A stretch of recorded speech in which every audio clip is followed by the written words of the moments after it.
Don't cry, please, someone will hear us. Adeora's voice trembled as she crouched beside the shivering boy under the dim streetlight. Rainwater ran down the cracked pavement, pooling around their feet like little rivers of silver. The night was cold, the kind of cold that sank through fabric and into bone. Her faded wrapper clung to her belly, heavy with the weight of the child she carried, and the world's indifference. Please, she whispered again, don't cry. I'm here. The boy sniffled, hiccuping between sobs. I can't find my daddy. His tiny fingers clutched the edge of her shawl, the same thin shawl she'd used as a pillow for weeks. Ada looked around. The streets of Victoria Island were almost empty now, save for the faint hum of a generator in the distance and the flicker of a keek speeding by. The air smelled of wet dust and diesel. Her stomach growled, but she ignored it. Hunger had become part of her heartbeat, steady, familiar, relentless. She wasn't supposed to stop tonight. Not when she barely made enough begging near the closed shops. But something about the boy's voice, the way it broke through the rain, it cut through her heart like a blade. Hello family. Before we go deeper, please subscribe. Your support keeps stories like this coming, stories that remind us that kindness still exists, even in the darkest corners. Let us know where you're watching from. Ada pulled the boy closer. His small frame trembled. She touched his cheek. It was cold, clammy. What's your name? Eli, he whispered. My daddy said, he said he'd be right back. She swallowed the ache rising in her throat. He'll come back, my darling. He will. But she didn't believe it. Not really. She'd seen too many disappearances, too many promises broken by Lagos nights. She shifted, feeling her baby kick inside her. A reminder, she wasn't just surviving for herself anymore. Her last 500 Nigerian nairas sat folded in the corner of her wrapper. Money meant for pap and a piece of bread tomorrow. She hesitated, then stood. Wait here, Eli. 2 blocks away, she found a street vendor packing up. Please, she begged, give me rice, anything. I'll pay. The woman eyed her belly, her ragged clothes, and sighed. Ihaya, you get peekin' for bell and still day beg. God will help you. She handed Ada a small pack of jollof rice, steaming and fragrant. Ada paid, her last note gone. When she returned, Eli's eyes lit up at the sight of food. She tore the plastic with her teeth, fed him small spoonfuls. He smiled through his exhaustion. She smiled too. For a moment, the world felt merciful. He'll be okay, she told herself. He'll be okay. And maybe I will be too. But fate wasn't done yet. A sudden flash, headlights slicing through the rain. A sleek black SUV rolled to a stop near them, tires hissing against the wet ground. Eli, a man's voice shouted, deep and urgent. The boy jumped to his feet, his little voice bursting with relief. Daddy! Ada froze. Her heart pounded in her chest. The man, tall, broad-shouldered, in a navy blue jacket, ran toward them. His gold-plated cufflinks glinted under the streetlight as he scooped Eli into his arms. Oh my God, he gasped, holding the boy tight. I thought I lost you. Ada stood back, rain running down her face like tears she refused to cry. She should have walked away, disappeared into the night. But something in the man's trembling voice, made her stay. The man turned, eyes locking on her. For a second, the world went quiet. Who are you? He asked. She opened her mouth, unsure what to say. Her voice came out small but steady. Just, someone who found your son. He looked at her soaked clothes, her swollen belly, her trembling hands. And in that instant, his expression changed. Gratitude. Shock. Confusion. I need to thank you properly, he said, stepping closer. Please, come with us. I can't leave you out here. Ada hesitated. Trust was a luxury she no longer owned. But when Eli reached out and grabbed her hand, whispering, Don't go, Auntie Ada, her heart broke open. She followed them toward the car. The rain softened to a drizzle, as if the sky itself had exhaled. As the SUV door closed behind her, Ada looked out at the dark street that had been her home for months. For the first time, she wasn't sure where her story would go next. But she knew this, something had shifted. The lost boy had been found. And maybe, just maybe, so had she. Are you sure you're comfortable back there? The driver asked as he guided the black SUV through the wet, glistening streets of Victoria Island. Adeora nodded faintly, her hands folded around her belly. She wasn't used to leather seats. They felt too soft, too clean. The scent of vanilla air freshener and new car polish filled the space, a world away from the smell of damp cardboard and street dust she'd lived with for months. Beside her, Eli rested his head on her shoulder, half asleep, his small hand still gripping hers. Even in sleep, he clung to her, the woman who had shared her last meal with him. Up front, the man, Daniel Thompson, kept glancing at them through the row-view mirror. The worry etched on his face slowly eased into relief. His knuckles relaxed on the steering wheel, revealing a gold wristwatch that caught the passing streetlights. "Thank you," he said finally, voice low but sincere. "You saved my son. I can't even imagine what could have happened." Ada looked away. Compliments made her uncomfortable. Anyone would have done the same. He smiled faintly. No, not everyone would have. The car turned into a gated estate, the kind Ada Ora had only seen from afar, mansions surrounded by high fences, guards standing at attention, flowers trimmed to perfection. She blinked. Banana Island. The SUV stopped in front of a cream-colored mansion with tall glass windows and marble steps that gleamed even under the cloudy sky. Ada hesitated before stepping out. Her slippers squished against the wet ground, and she instinctively tugged her shawl closer. Inside, warmth greeted her, soft lighting, polished floors, and the faint hum of classical music. Eli's laughter echoed as he ran into the arms of an older woman in uniform. "Madame Florence," Daniel called out. "This is the woman who found Eli." The housekeeper turned, surprise softening into gratitude. "Ah, God bless you, Ma. God bless you richly." Ada lowered her eyes. "It was nothing." Daniel walked over to her, his expression firm but kind. "You're soaked. You need dry clothes and food. Please, stay in the guest house tonight. We'll talk in the morning." "No, sir, I can't." He raised a hand gently. "Please. You've done enough for us. Let me do this for you." For a moment, she wanted to refuse. Pride whispered to her, "Don't accept pity. Don't let them see you weak." But her body ached, her feet throbbed, and her baby kicked as if urging her to say yes. So she nodded. The guest house was small but beautiful, crisp white sheets, clean towels, and a warm shower that made her eyes sting with tears. She hadn't felt warm water in months. As she lay in bed later, her mind wandered back to the night's events. The way Daniel had looked at her, not with judgment, but something else. Respect, maybe. Gratitude. But people changed. Gratitude faded. She'd learned that the hard way. Still, she whispered a quiet prayer into the dark. "For this kindness, Lord, thank you. Even if it ends tomorrow." Morning came softly. Birds chirped outside, and the scent of fresh bread drifted through the air. Ada stepped out to find Eli chasing butterflies near the garden fountain. When he saw her, he squealed, "Auntie Ada, you stayed." She smiled, crouching to hug him. "I said I'd make sure you were safe, didn't I?" Daniel appeared at the doorway, dressed in a navy blue suit, gold cufflinks glinting in the sunlight. The man looked like success wrapped in calm, yet his eyes held warmth. "Good morning," he said. "I hope you rested." "Yes, sir. Thank you." He nodded toward the table. "Join us for breakfast. Please." As they ate, he listened, really listened, while Ada told her story. Not the polished version, but the raw truth.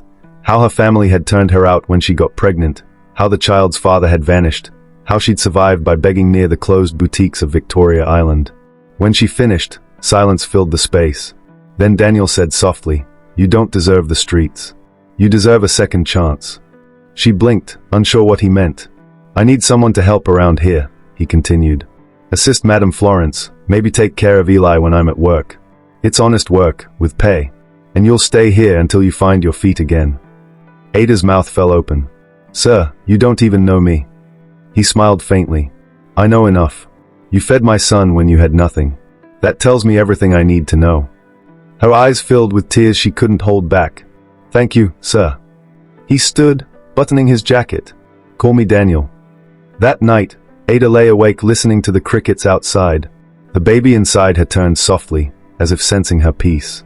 For the first time in months, she wasn't afraid of tomorrow. But life, she knew, had its rhythm, calm before storm, peace before pain. And far away, in the main house, a woman named Gloria Bamadil, Daniel's fiancée, stared from an upstairs window, her red nails tapping against the glass. "Who?" she whispered, voice sharp as a knife. "Is that woman?" The wind rustled the curtains like a warning. The story of Ada Ora and Wosu was only just beginning. If you haven't subscribed yet, Please join our family. Every story we tell spreads light into dark places. Together, we remind the world that kindness still wins. Tell us in the comments where you're watching from. Don't you ever touch my cup again. The voice sliced through the quiet kitchen like broken glass. Ada froze mid-step, her hands trembling as she held a tray of freshly washed cups. Across the marble counter, Gloria Bemedil stood tall, flawless makeup, red lips, and eyes that glittered with disdain. I said don't touch anything that belongs to me, Gloria repeated, her manicured fingers gripping a coffee mug. Do you hear me? Yes, Ma, Ada murmured, lowering her gaze. Gloria smiled, the kind of smile that cut, not comforted. Good. Know your place. The morning sun filtered through the large kitchen windows, falling on Ada's faded wrapper and Gloria's white silk robe. Two women. Two worlds. And the space between them was filled with tension thick enough to choke on. Life in the Thompson mansion had changed in small but powerful ways since Ada arrived.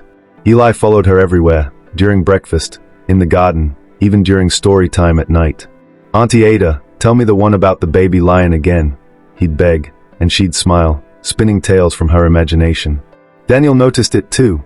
The boy who once barely spoke now laughed again. The house, once quiet and cold, felt alive. But Gloria didn't like it. Not one bit. To her, Ada was an intruder, a reminder that perfection could be threatened by something as simple as kindness. You're spoiling him, Gloria snapped one afternoon, watching Ada help Eli tie his shoelaces.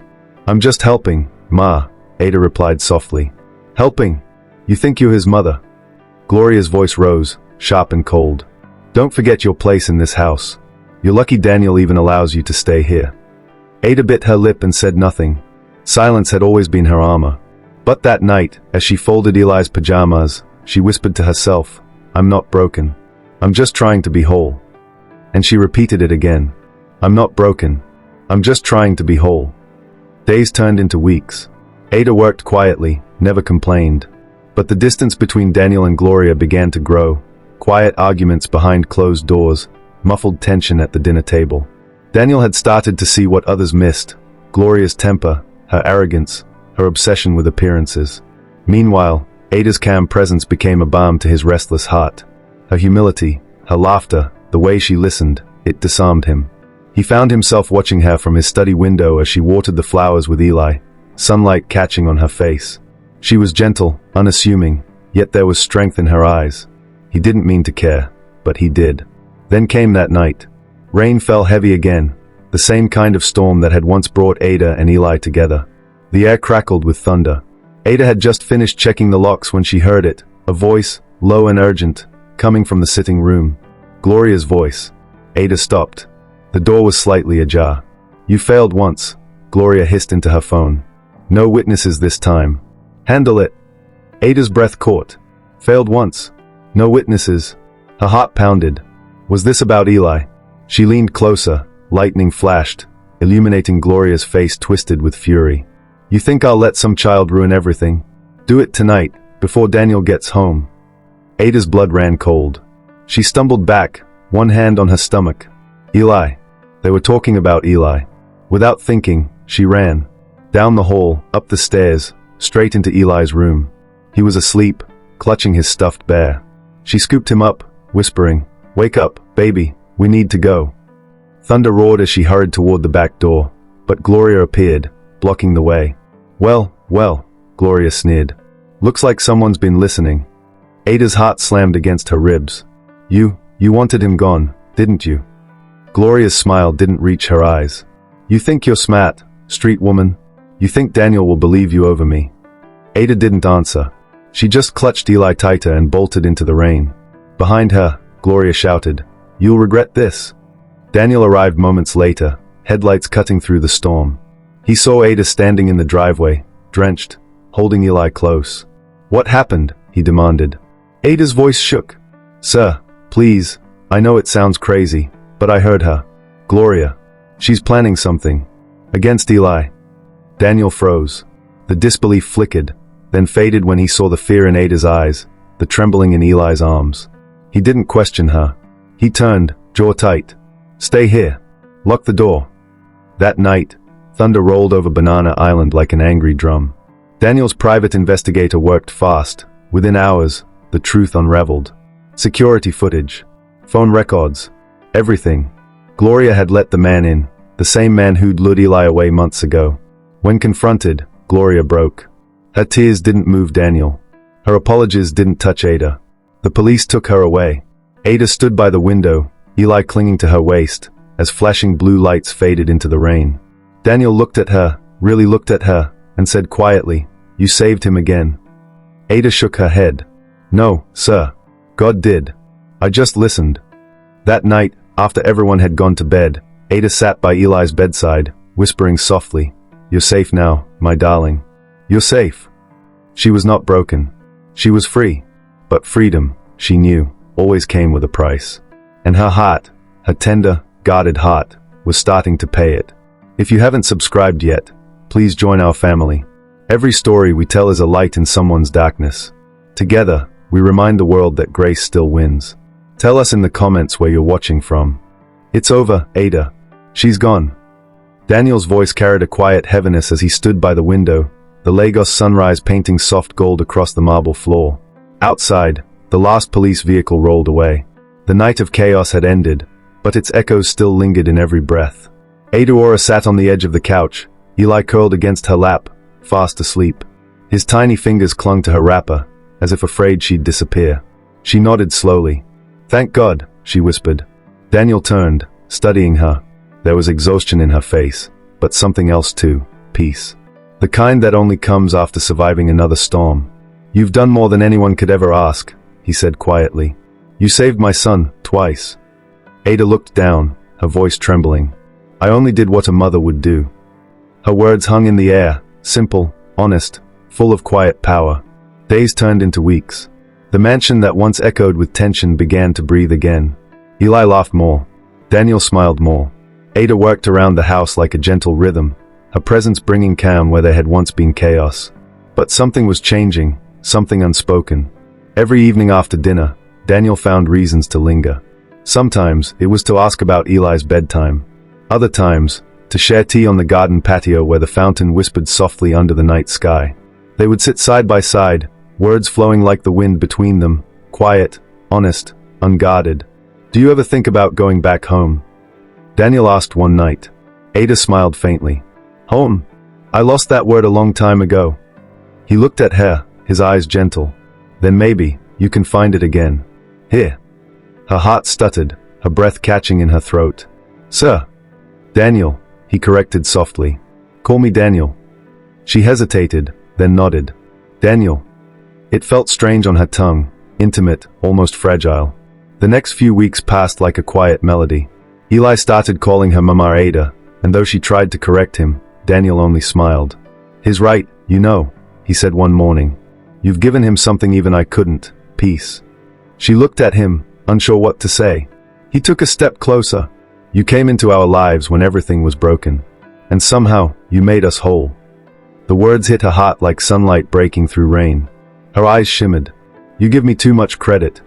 "No," he said, his voice low, sincere. "I'm just telling the truth."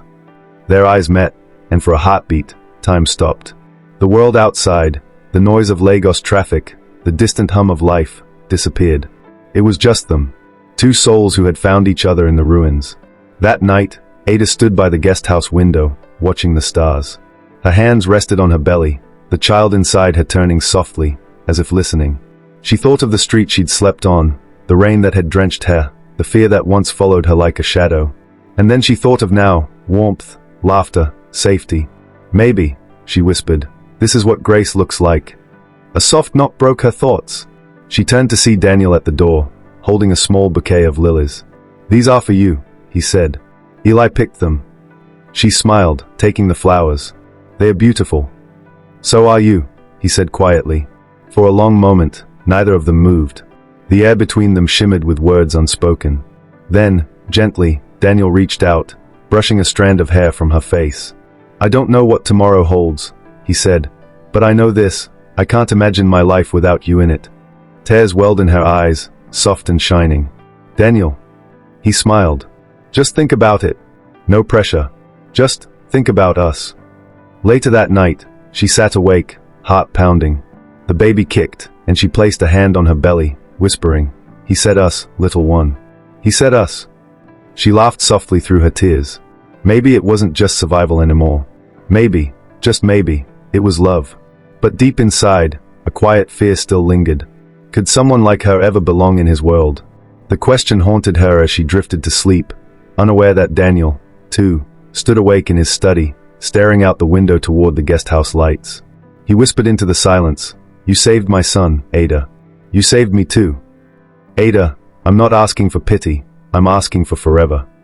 Daniel's voice was steady but soft, his words carried by the evening wind that swept gently across the mansion's flower garden. The air smelled of jasmine and wet earth.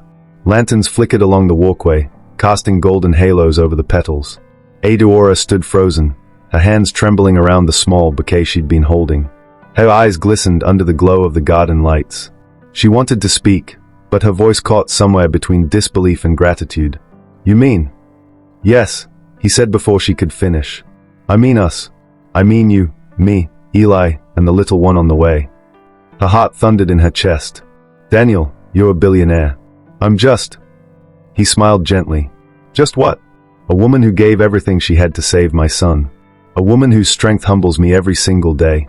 Ada, I've met many people with money, but I've met very few with grace." Tears spilled freely down her cheeks.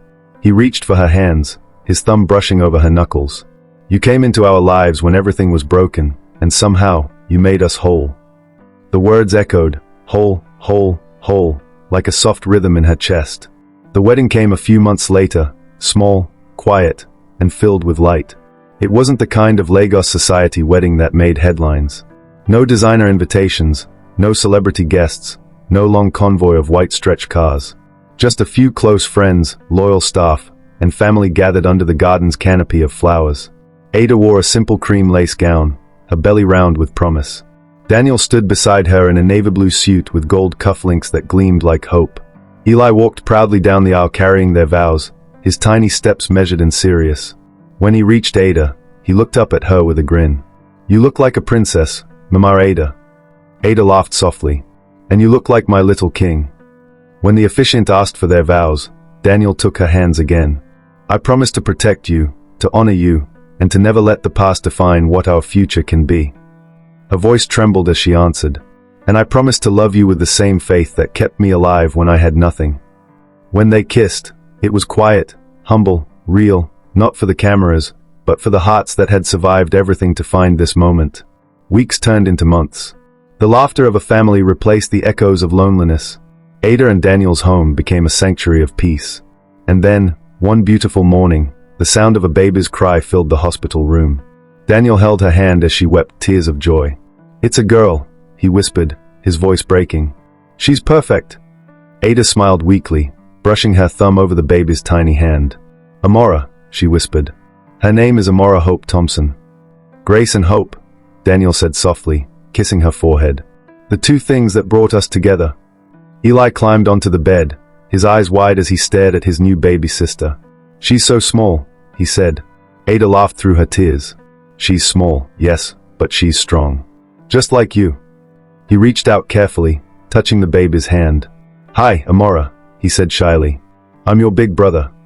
And at that moment, something unspoken filled the room. Peace, warmth, love.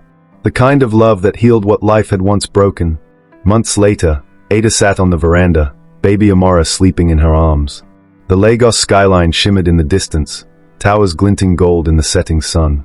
Daniel joined her, draping a soft shawl over her shoulders. Eli played with his toy cars nearby, his laughter floating through the air. Daniel smiled, wrapping an arm around her. "You saved my son, Ada," he said quietly. "And you saved me too." She leaned into him, whispering, "I didn't save anyone. Grace did. Grace found us all." She looked down at the baby's peaceful face and smiled again. "You were born from Grace, and Grace changed everything." The wind stirred gently, carrying their laughter into the evening sky, a song of survival, of love, of new beginnings.